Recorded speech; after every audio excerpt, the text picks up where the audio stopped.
दोस्तों, कैसे हैं आप सभी। उम्मीद करता हूँ आप सब बहुत अच्छे होंगे और अपनी तैयारी बहुत अच्छे से कर रहे होंगे। दोस्तों, आज के इस वीडियो में हम जानेंगे यूनिफाइड पेंशन स्कीम के बारे में। और सबसे बड़ा क्वेश्चन ये है कि unified pension scheme bank employees पे एप्लीकेबल है या नहीं। क्या bank employees unified pension scheme और यूपीएस के लिए एलिजिबल है। तो हम एक एक करके पूरी डिटेल्स को जानने की कोशिश करेंगे। आप वीडियो को एंड तक ज़रूर देखिए और वीडियो अगर पसंद आए तो लाइक करना ना भूलिए। दोस्तों, यूनिफाइड पेंशन स्कीम यूपीएस, ये कल गवर्नमेंट ऑफ इंडिया ने प्रेस कॉन्फ्रेंस किया और करके ये सब अनाउंस किया। क्या है इसमें, क्या नहीं है इसमें, ये सारे इसके रिगार्डिंग हम डिस्कस करेंगे इस वीडियो में।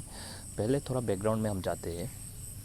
आप सबको पता ही है सबसे पहले क्या था, ओपीएस। ठीक है, सबसे पहले आपका था ओपीएस। हाँ, और जब 2000 में शायद आया था एनपीएस। हाँ, ओपीएस को रिप्लेस करके। हाँ, जब एनपीएस को रिप्लेस हुआ था, तब एनपीएस ओपीएस को जब रिप्लेस हुआ था, जब एनपीएस आया था तब बहुत ज़्यादा कंट्रोवर्सी हुई थी। ठीक है, बहुत ज़्यादा कंट्रोवर्सी हुई थी। तो एनपीएस में क्या था, एनपीएस में आपका था गवर्नमेंट ऑफ आपका जो एम्प्लॉय है उनका सैलरी से 10% डिडक्शन होगा। ठीक है, और उसमें गवर्नमेंट ऑफ इंडिया का 14% का कंट्रीब्यूशन रहेगा। हाँ, आपका 10% और गवर्नमेंट ऑफ इंडिया का 14%। और आपके रिटायरमेंट के बाद वो जो भी है वो फंड से आपको एक बेनिफिट जो भी है वो मिलता है। ये था आपका एनपीएस। उसके बाद बहुत सारे कंट्रोवर्सीज हुई। पिछले 2 साल से हम देख रहे हैं कंटिन्यूसली कंट्रोवर्सी होती रही। नॉन बीजेपी स्टेट्स में ओपीएस फिर से लागू कर दिया गया, ओपीएस फिर से लागू कर दिया गया। तो उसके बाद क्या हुआ ना, गवर्नमेंट ऑफ इंडिया ने टी सोमनाथन, फिनांस सेक्रेटरी का नाम क्या है हमारा, टी सोमनाथन, उनके अंडर में एक कमेटी बनाई गई है। वो कमेटी जो रिपोर्ट है वो इलेक्शन से पहले बनाई गई थी। और ये जो रिपोर्ट है वो गवर्नमेंट ऑफ इंडिया को कमेटी ने अपना रिपोर्ट सबमिट किया और जिसका प्रेस कॉन्फ्रेंस कल हुआ। ठीक है, और उसके बाद आपका लॉन्च हुआ यूनिफाइड पेंशन स्कीम यूपीएस। ठीक है, यूनिफाइड पेंशन स्कीम यूपीएस। क्या है यूपीएस। यूपीएस में आपको एलिजिबल होने के लिए पहले तो आपको 25 ईयर्स का सर्विस आपको चाहिए।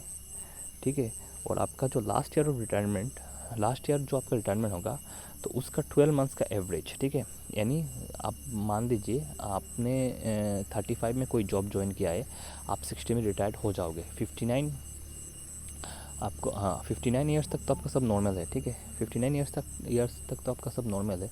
जब आपका लास्ट ईयर जब आएगा उसका 12 मंथ्स, उसका जो 12 मंथ्स है उसका एक एवरेज लिया जाएगा आपकी सैलरी का। हाँ, और आपकी सैलरी का 50% एवरेज लेने के बाद उस एवरेज का 50% लिया जाएगा। हाँ, उस एवरेज का आपका 50% लिया जाएगा। सपोज़ आपका लास्ट 12 मंथ्स का एवरेज आपका 70,000 आ रहा है। हाँ, 70,000 आ रहा है तो उसका 50% लेके आपको जो सैलरी मिलता है यानी 35%, 35,000। ठीक है, 35,000 आपका यहाँ पे सैलरी हो गया। ये था पहला पॉइंट। फैमिली पेंशन, अगर किसी की मृत्यु हो जाती है जो एम्प्लॉय है उनका, तो फैमिली पेंशन आपको 60% मिलेगा ही मिलेगा। ठीक है, ये एश्योर्ड है। हाँ, एश्योर्ड है। तीसरे पॉइंट में ये लिखा हुआ है, आप 10,000 तो आपको मंथली मिलेगा ही मिलेगा। और आपकी सर्विस मिनिमम 10 ईयर्स तक अगर आप करते हो तो आपको 10,000 रुपये तो पेंशन मिलेगा ही मिलेगा। ये एश्योर्ड है। ठीक है, इससे नीचे नहीं मिलेगा। ये 3 पॉइंट इसका सबसे बड़ी है, सबसे अनोखी है। उसके बाद हम आते हैं, सर इसके कौन कौन अप्लाई कर सकता है। अप्लाई एनपीएस में जो करेंटली है वो भी कर सकते हैं, और जो नए एम्प्लॉय ज्वाइन होने वाले हैं वो भी कर सकते हैं। ठीक है, ठीक है, एनपीएस और यूपीएस कब से करना होगा, 1 अप्रैल 2025 से आपको ऑप्शन दिया जाएगा चॉइस करने का। ठीक है, 1 अप्रैल 2025 से आपको ऑप्शन दिया जाएगा चॉइस करने का। तो ये था पूरा डिटेल्स। अब आते हैं आप आते हैं बैंक एम्प्लॉयज़ के ऊपर। क्या सर, आपने सब चीज़ बता दिया, क्या सर बैंक एम्प्लॉयज़ इसके एलिजिबल है इसके लिए। देखिए, अभी तक तो इतना क्लियर नहीं है, पर जहाँ तक मुझे मालूम है, मुझे पता चला है कि आपका जो है बैंक एम्प्लॉयज़ इसके लिए एलिजिबल नहीं है। ठीक है, क्यों नहीं है मैं आपको रीज़न बता रहा हूँ। क्योंकि bank employees direct central government employees नहीं है। आप बोलोगे क्यों नहीं, क्योंकि bank employees PSU, public sector undertaking, PSB आप बोल सकते हैं, पब्लिक सेक्टर बैंक्स। ठीक है, public sector banks direct government उनको नहीं बोला जाता, गवर्नमेंट ऑफ इंडिया का ऐसा नहीं बोला जाता, इनको पीएसबी बोला जाता है। ठीक है, पीएसबी ऐसे करके बोला जाता है। ठीक है, आपने देखा होगा बैंक वगैरह में गवर्नमेंट ऑफ इंडिया का शेयर 100% नहीं है।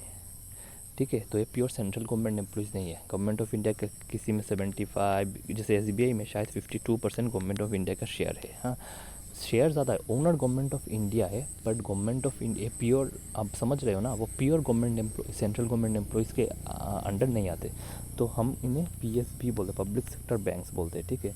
जिसमें पब्लिक का भी, बाकी जो 48% है इसमें पब्लिक का भी शेयर है। और ये जो स्कीम है ये आपका लॉन्च किया गया है किसके लिए, किसके लिए लॉन्च किया गया है? ये लॉन्च किया गया है सेंट्रल गवर्नमेंट एम्प्लॉयज़ के लिए। तो एफसीआई का जो नोटिफिकेशन आ रहा है, क्या सर इसमें ये यूपीएस स्कीम एलिजिबल होगा? यस सर, ये आपका यूपीएस स्कीम एफसीआई में एप्लीकेबल होगा, ये आपको ऑप्शन मिलेगा। तो आप एफसीआई में आप इसके लिए आप एलिजिबल हो। हाँ, आपको ऑप्शन दिया जाएगा।